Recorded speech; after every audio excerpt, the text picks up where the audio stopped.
Hello student, welcome to my channel Sarman lecture. मैं हूं सरन गोस्वामी। आज का ये वीडियो क्लास 10 साइंस के लिए सबसे ज्यादा इंपॉर्टेंट है। ठीक है, साइंस के आज की इस वीडियो में मैं आप लोगों को सारे बहुविकल्पीय प्रश्न, जितने भी आपके बहुविकल्पीय हैं, ठीक है, लघु उत्तरीय हैं और आप लोगों के दीर्घ उत्तरीय हैं, सारी चीजों को आज की इस वीडियो में देखने वाले हैं। आपका साइंस जो है वो बिल्कुल खत्म हो जाएगा। ठीक है, बिल्कुल खत्म हो जाएगा क्योंकि ये साइंस का एक सबसे ज्यादा इंपॉर्टेंट वीडियो है। ठीक है, अब आपको मेहनत करना है। ठीक है, क्योंकि आपका बोर्ड एग्जाम बहुत ज्यादा नजदीक है और लाइफ में आप इतना मेहनत कर दो कि बोर्ड एग्जाम हो या कुछ भी हो, आप उसको चुटकियों में पास कर दो। ठीक है, क्योंकि ये आप लोगों को करना होगा। ठीक है, देखो मेहनत आप कर सकते हो। ठीक है, लाइफ में आप मेहनत कर सकते हो, भले ही आप गरीब हो या अमीर हो। चाहे आप गरीब हो या अमीर हो, सभी के पास 24 ही घंटे होते हैं और 24 घंटे में जो जितना मेहनत करता है उतना ही ज्यादा सक्सेस होता है। ठीक है, तो आप भी मेहनत करो, उतना ही ज्यादा आप सक्सेस होंगे। ठीक है, तो देखो साइंस के हम लोग देखने वाले हैं क्या क्या चीजें। देखो क्लास 10 साइंस, ठीक है, सभी महत्वपूर्ण बहुविकल्पीय प्रश्न भी हैं और लघु उत्तरीय प्रश्न भी हैं और साथ में दीर्घ उत्तरीय प्रश्न भी हैं। ठीक है, आपका इसी वीडियो में खत्म हो जाएगा और जो बोर्ड परीक्षा में 100% आएगा ही। ठीक है, जो बोर्ड एग्जाम में 100% आएगा, तो साइंस का ये वीडियो बहुत ही ज्यादा इंपॉर्टेंट है। तो आज के इस वीडियो को लाइक कर देना, शेयर कर देना, अगर चैनल पर नहीं हो तो सब्सक्राइब भी कर लेना। स्टूडेंट, ये हमारा है क्वेश्चन नंबर फर्स्ट, जो कि ऑब्जेक्टिव क्वेश्चन है। ठीक है, सबसे पहले हम लोग ऑब्जेक्टिव क्वेश्चंस को ही देखेंगे साइंस का, और जितना ऑब्जेक्टिव क्वेश्चन देखेंगे वो वेरी इंपॉर्टेंट है। ये हमारा ऑब्जेक्टिव क्वेश्चन वेरी इंपॉर्टेंट है, वही ऑब्जेक्टिव क्वेश्चन देखेंगे।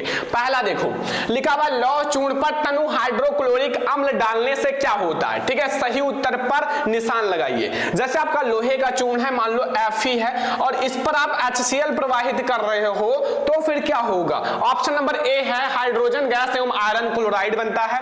बी नंबर ऑप्शन है क्लोरीन गैस एवं आयरन हाइड्रोक्साइड बनता है। ऑप्शन नंबर सी है कोई अभिक्रिया नहीं होती है। ऑप्शन नंबर डी है आयरन लवण एवं जल बनता है।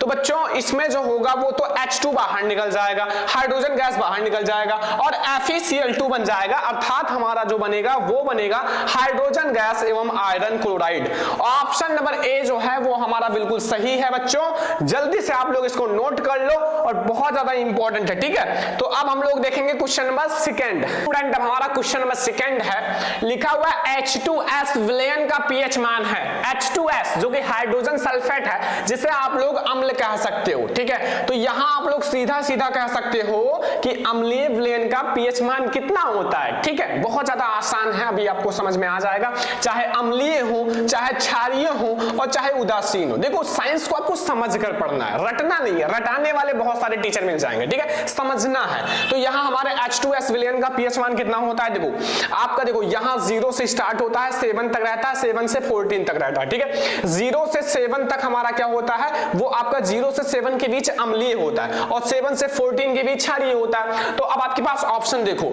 0 है या 7 है या 7 से कम या 7 से अधिक। अब आप ही बता दो अम्लीय विलयन का पीएच मान कितना होगा। ये हमारा अम्ल है। ठीक है, तो 0 से 7 यानी कि 7 से कम क्या होगा, 7 से कम।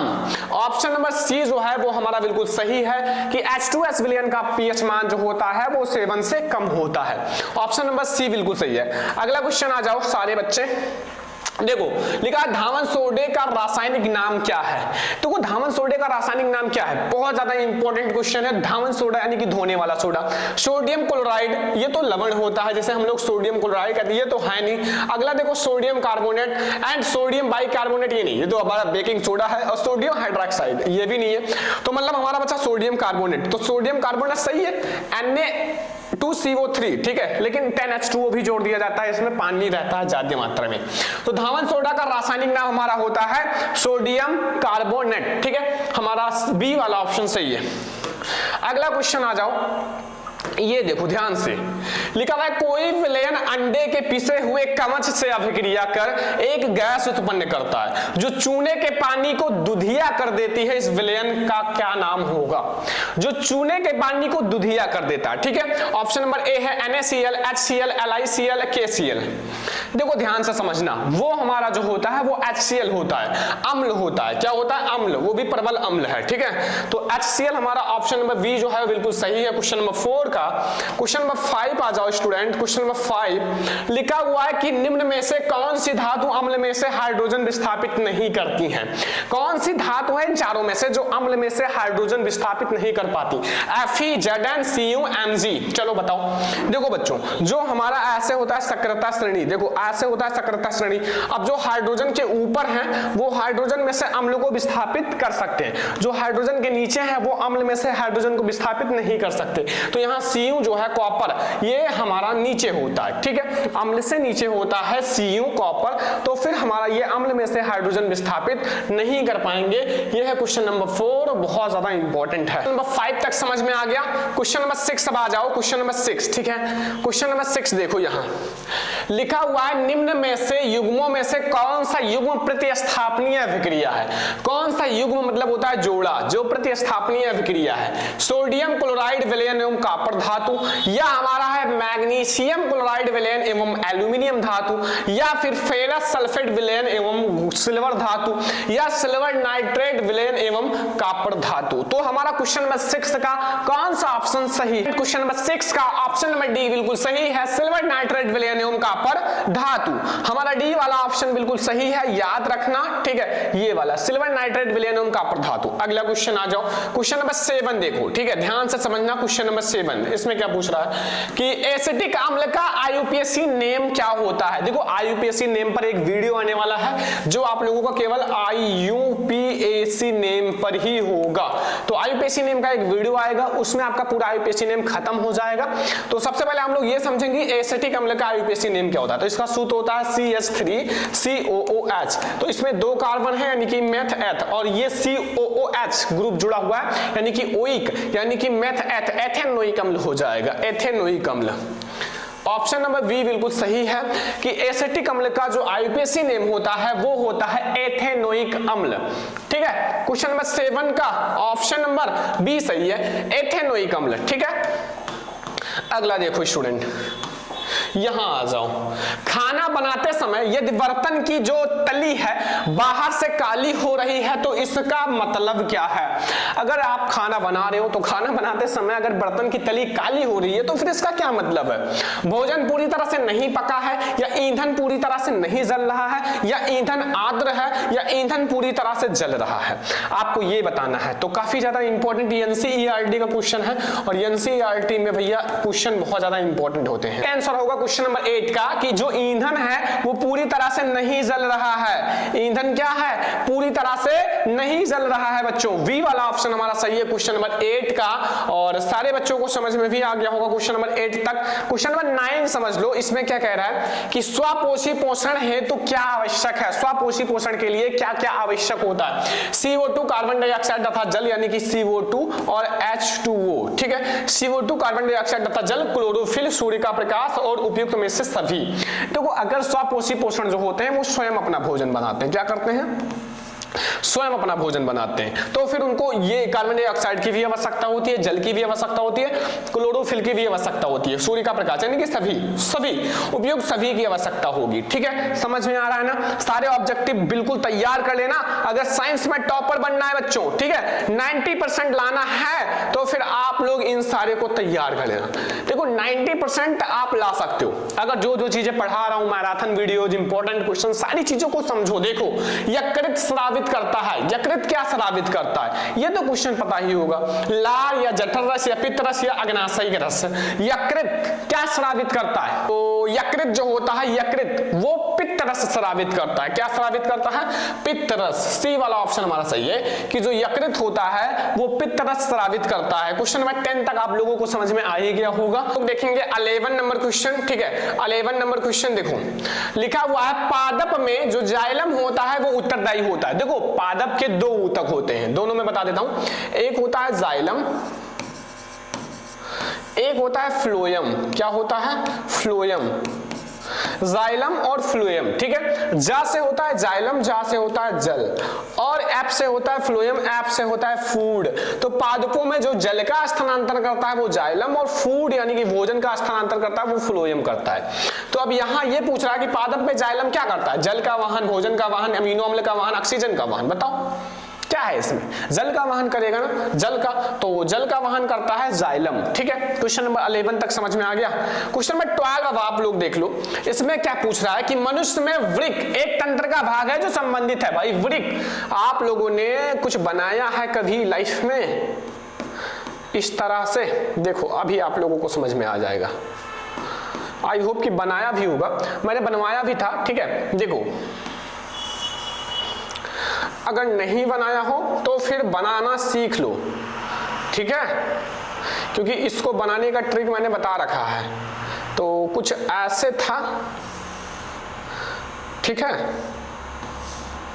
ओ भाई ये वृक्क है, वृक्क जो कि उत्सर्जन से संबंधित है। किससे?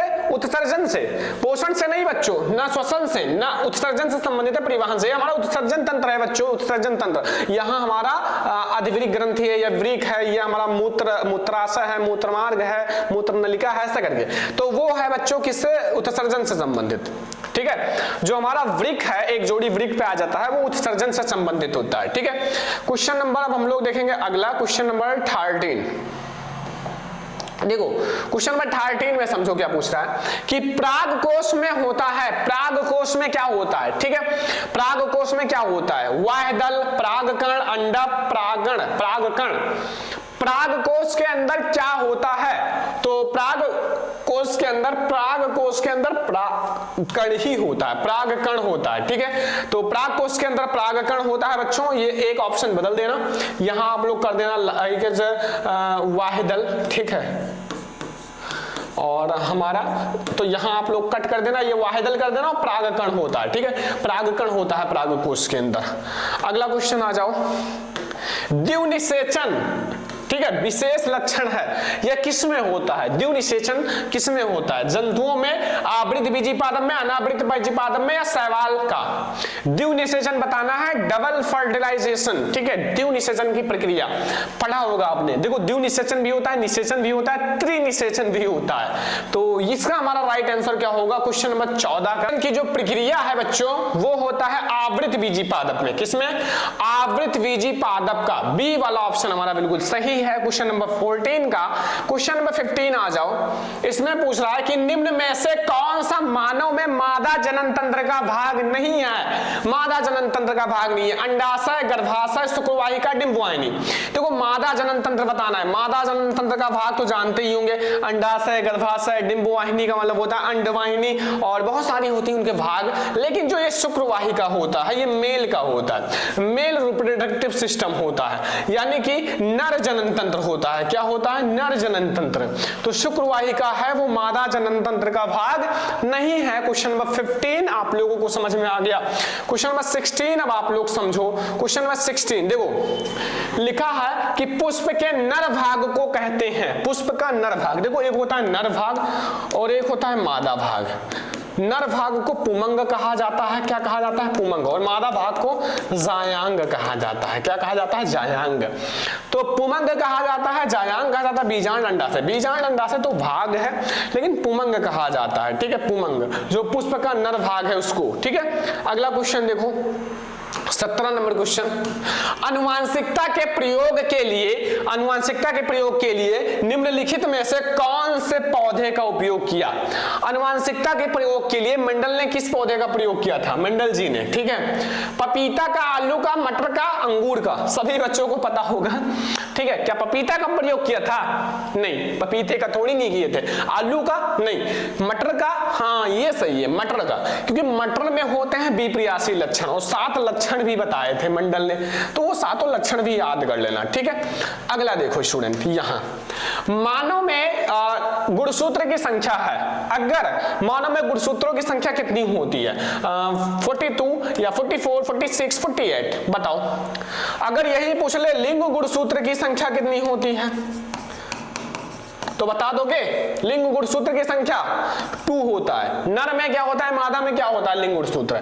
नर में क्या होता है XX, मादा में XY, सॉरी नर में XX नहीं, नर में XY होता है और मादा में XX होता है। ठीक है, जब ये Y गुणसूत्र नर में मादा में आता है तो ये लड़का होता है। अगर यही X जो है वो नर में मादा में आता है तो होने वाला संतान लड़की होती है। ठीक है, तो अब कौन सा सही है? कुल गुणसूत्र की संख्या 46 होता है, 46, जिसमें से 2 लिंग गुणसूत्र होते हैं और 44 ऑटोसोम गुणसूत्र होते हैं। ठीक है, अगला देखो 19, एक उत्तल दर्पण की फोकस दूरी 10 सेंटीमीटर है तो दर्पण की वक्रता त्रिज्या होगी। देखो फोकस दूरी 10 सेंटीमीटर है तो वक्रता त्रिज्या क्या होगी? 10 सेंटीमीटर, 20 सेंटीमीटर, 30 सेंटीमीटर, 40 सेंटीमीटर। आप लोगों ने एक सूत्र पढ़ा होगा, कौन सा? सारे बच्चे पढ़े होंगे, नहीं पढ़े हो तो पढ़ लो। F बराबर R/2 और हमें दे क्या रखा है? फोकस दूरी 10 बराबर R/2, R बराबर 10 × 2 यानी कि 20 सेंटीमीटर। 20 सेंटीमीटर बच्चों, 20 सेंटीमीटर, बी वाला ऑप्शन सही है 19 नंबर क्वेश्चन का। अगला देखो 20, किसी गोलीय दर्पण तथा किसी पतले गोलीय लेंस दोनों की फोकस दूरियां -15 सेंटीमीटर हैं तो दर्पण व लेंस संभवतः होगा दोनों अवतल, दोनों उत्तल या दर्पण अवतल तथा लेंस उत्तल या दर्पण उत्तल और लेंस अवतल। फटाफट से बताओ भाई, बहुत ज्यादा इंपॉर्टेंट है। दोनों माइनस में है, माइनस में -15 सेंटीमीटर। देखो बच्चों ध्यान रखना, चाहे हमारा लेंस अवतल हो, अवतल या फिर दर्पण अवतल हो, अगर आप लोगों ने पढ़ा होगा तो इन दोनों में चाहे लेंस हो या दर्पण हो, दोनों में फोकस दूरियां ऋणात्मक होती हैं। तो चाहे अवतल लेंस हो या दर्पण हो या आपका अवतल होगा तो फोकस दूरी ऋणात्मक होगी। अगला क्वेश्चन आ जाओ बच्चों 21, निम्न में से दिए गए माध्यमों में प्रकाश की चाल न्यूनतम होती है। प्रकाश की चाल सबसे कम हीरा में, जल में, कांच में, केरोसिन में। जो जितना ज्यादा कठोर होगा उसमें उतना ही चाल जो होगा वो बहुत धीरे होगा, न्यूनतम होगा। तो हीरा बहुत ज्यादा कठोर होता है तो इसकी चाल भी तो न्यूनतम होती है, चाल इनका न्यूनतम होता है। ठीक है, तो हीरे में सबसे न्यूनतम चाल होती है प्रकाश का। ठीक है, हीरे में। अगला क्वेश्चन आ जाओ 22, सामान्य स्वस्थ आंख के लिए दूरबिंदु है। सामान्य स्वस्थ आंख है, जिनका आंख बिल्कुल स्वस्थ है उनके लिए दूरबिंदु क्या होगा? 25 सेंटीमीटर, 50 सेंटीमीटर, 100 सेंटीमीटर, अनंत। तो वो जिनका आंख बिल्कुल स्वस्थ है तो भाई वो आंख से देखेंगे तो फिर जहां तक उनका आंख नजर जाएगा वहां तक देख सकते हैं ना, मतलब ये वाला चिन्ह लगा दो भाई, इनफाइनाइट, अनंत तक, अनंत तक देखा जा सकता है। ठीक है, समझ में आ रहा ना? 23 नंबर क्वेश्चन, कांच का पूर्णांक अधिकतम होता है, कांच का पूर्णांक अधिकतम होता है लाल रंग का, पीले रंग का, बैंगनी रंग का या फिर हरे रंग का। देखो तरंग दैर्घ्य किसका सबसे कम होता है? तरंग दैर्घ्य, तरंग दैर्घ्य तो बैंगनी रंग का सबसे कम होता है तो उसका अपवर्तनांक सबसे अधिक होगा। किसका? बैंगनी रंग का। ठीक है, लाल रंग का तरंग दैर्घ्य ज्यादा होता है तो अपवर्तनांक कम होगा। ठीक है, अगला प्रतिरोध का मात्रक होता है, प्रतिरोध का मात्रक आप लोगों ने पढ़ा होगा V बराबर IR, R बराबर V/I। ठीक है, V का मात्रक क्या होता है? वोल्ट, और इसका एम्पियर, वोल्ट प्रति एम्पियर, जिसे आप ओम कह सकते हो, ओम। तो भैया प्रतिरोध का मात्रक ओम होता है, ओम चच्चा। ठीक है, 24 नंबर क्वेश्चन। अगला 25, विद्युत धारा उत्पन्न करने की युक्ति है। विद्युत धारा उत्पन्न करने की युक्ति कौन सी है? जनित्र, गैल्वेनोमीटर, अमीटर, मोटर। विद्युत धारा उत्पन्न करने की युक्ति तो वो है वैद्युत जनित्र। क्या है? वैद्युत जनित्र जो है वो विद्युत धारा उत्पन्न करने की एक युक्ति है। ठीक है, तो ये 25 ऑब्जेक्टिव क्वेश्चंस मैंने आपको समझा दिए और आई होप कि आपको समझ में भी आ गया होगा। तो ये वो क्वेश्चंस हैं जो बिल्कुल बोर्ड एग्जाम में टकराएंगे। ठीक है, तो ये ऑब्जेक्टिव तैयार कर लेना और अभी हम लोग और भी क्वेश्चंस देखते हैं। यहां तक आप लोगों को समझ में आ गया होगा। अब हम लोग आते हैं लघु उत्तरीय प्रश्नों पर, ठीक है। लघु उत्तरीय प्रश्न ध्यान से समझना बच्चों, ठीक है, जो मैं आपको समझा रहा हूं। देखो पहला प्रश्न वेरी इंपॉर्टेंट है, ये क्वेश्चंस बहुत ज्यादा इंपॉर्टेंट है, ठीक है। देखो जब लोहे की कील को कॉपर सल्फेट के विलयन में डुबाया जाता है तो विलयन का रंग जो है वो क्यों बदल जाता है। एक लोहे की कील है, उसको कॉपर सल्फेट के विलयन में डुबाया गया तो फिर क्या होगा, विलयन का रंग क्यों बदल जाता है। देखो मैं आपको थोड़ा सा कारण बता देता हूं आंसर में। लोहे जो है, लोहा कॉपर सल्फेट की जो कॉपर होता है ना, कॉपर की अपेक्षा अधिक क्रियाशील तत्व है। जो लोहा है वो अधिक क्रियाशील है, कॉपर जो है कम क्रियाशील है, इसलिए यह कॉपर सल्फेट विलयन में से कॉपर को विस्थापित कर अभिक्रिया का समीकरण निम्नवत है। देखो तो वो क्या करेगा, उसको विस्थापित कर देगा और फिर मैं आपको अभिक्रिया के द्वारा समझाता हूं। देखो ध्यान से समझना, जो लोहा है, लोहा और लोहे की कील को कॉपर सल्फेट के विलयन में डुबाया जाता है।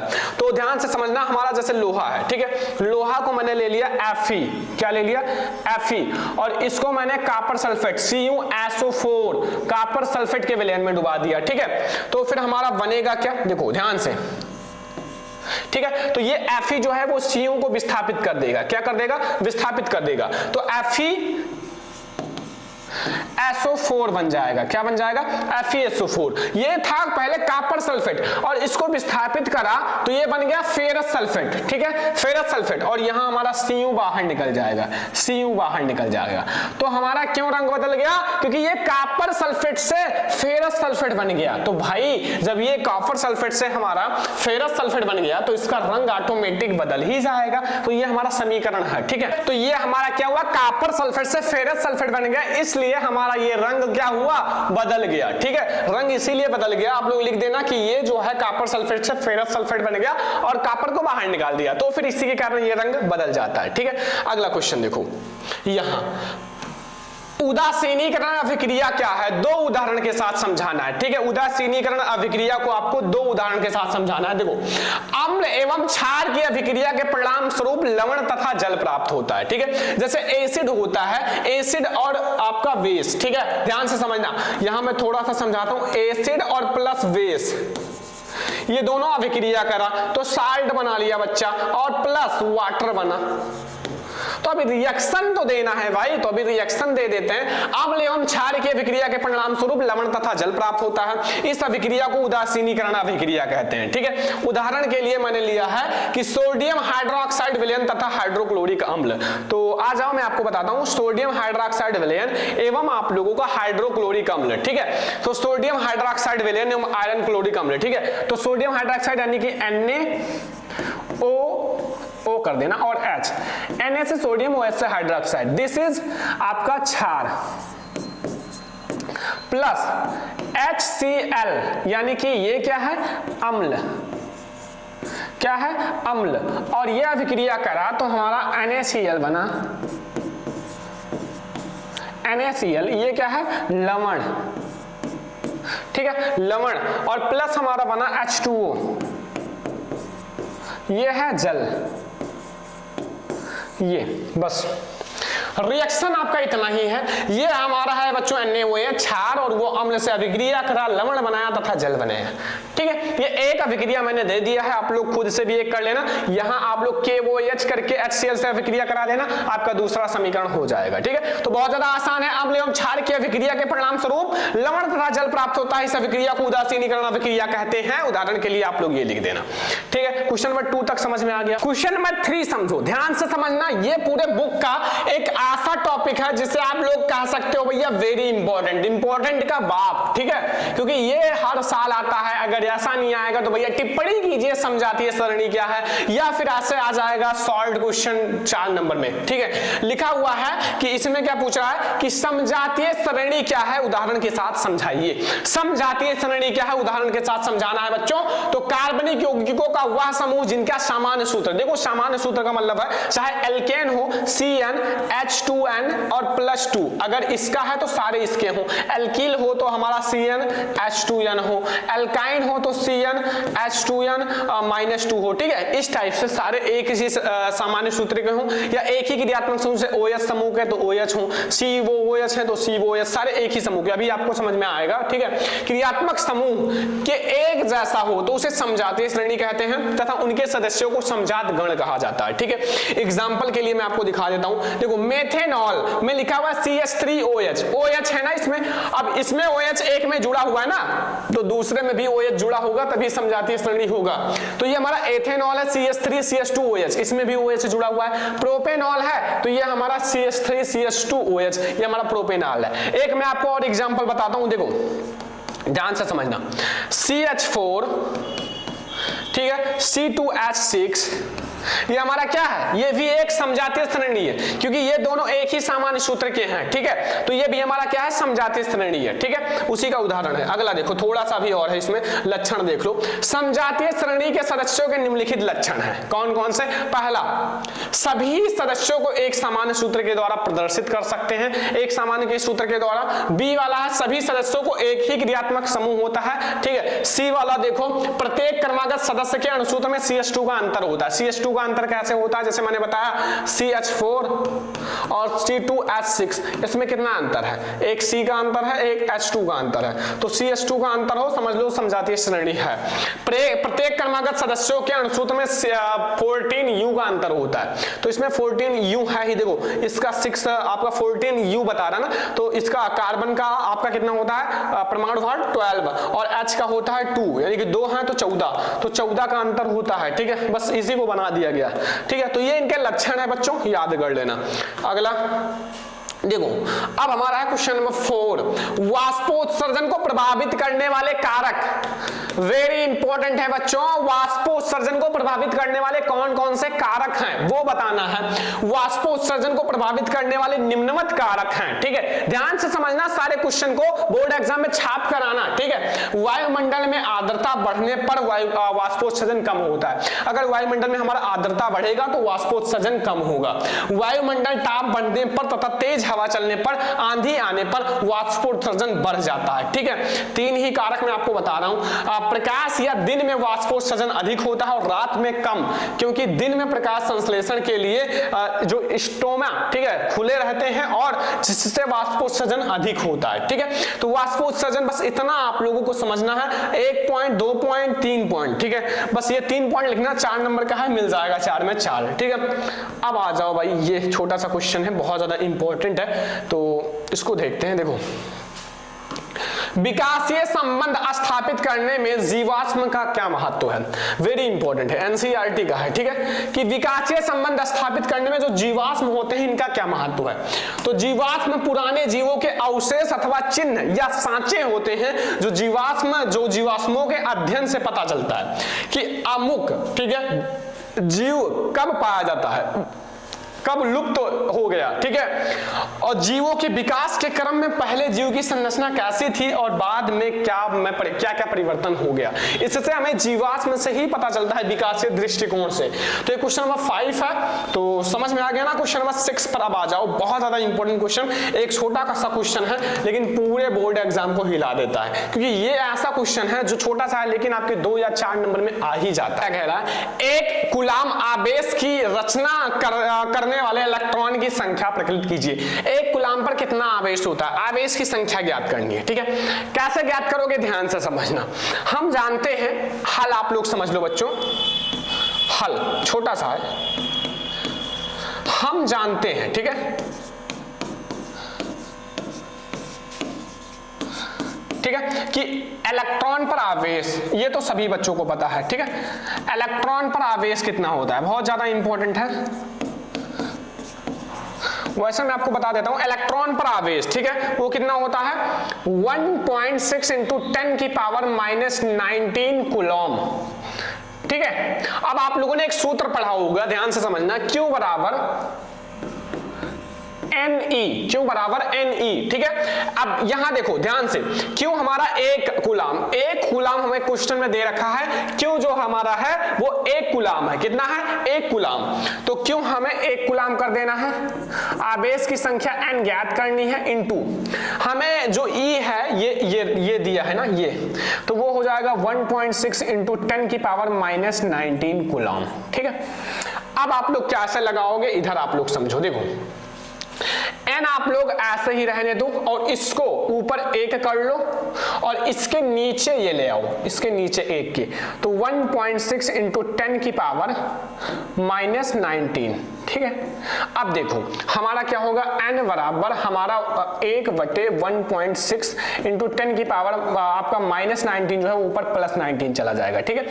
ये आप दशमलव जो है ना, यहाँ देखो दशमलव हटाओगे, यहाँ 1 0 बढ़ाओगे, इसको अगर आप लोग भाग दोगे तो आप लोगों को कितना आएगा, 10, आप 16 से 10 में भाग दोगे तो कितना आएगा, को 100 कर लेते हैं। यहाँ से 1 आप लोग 18 कर लो, n बराबर ये आप लोग क्या कर लो, इधर वाला मैं मिटा देता हूं, इधर वाला साइड वाला देखो, इधर वाला हटा देते हैं, ठीक है। अब देखो यहां से हम क्या करेंगे, n जो होगा n, ठीक है, n ध्यान से समझना, ये हमारा 10 है, इसको मैं 100 कर लेता हूं और इंटू यहां 10 की घात 19 है, इसको मैं 18 कर लेता हूं क्योंकि मैंने एक घात इसके साथ जोड़ दिया है, ठीक है, और बटे में 16।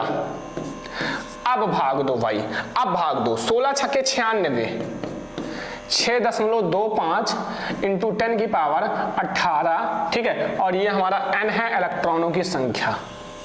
ये होता है एक इलेक्ट्रॉन पर आवेश की संख्या। 6.25 इंटू 10 की पावर 18, ये ऐसा आपको लगाना है, ठीक है। तो ये हमारे हैं क्वेश्चन साइंस के। अब देखो इसमें मैंने आपको लघु भी बता दिया, अब आपका लॉन्ग क्वेश्चन का एक अलग सा वीडियो आएगा ऐसे ही। तो अगर आपको ये वीडियो पसंद आए, पहले लाइक कर देना, शेयर कर देना, अगर चैनल पर नया हो तो सब्सक्राइब भी कर लेना है, ठीक है। चैनल पर नया तो सब्सक्राइब भी कर लेना। और आपका जो लॉन्ग क्वेश्चन का वीडियो है, जो साइंस के लॉन्ग क्वेश्चन का वीडियो, वो अलग का एक वीडियो आएगा अलग से, ठीक है। तो इस वीडियो को लाइक कर देना, शेयर कर देना, चैनल पर सब्सक्राइब कर लेना। ऐसे में आपको और सारी वीडियो लाऊंगा। तो चलो फिर मिलते हैं नेक्स्ट इंपॉर्टेंट वीडियो में, तब तक के लिए धन्यवाद।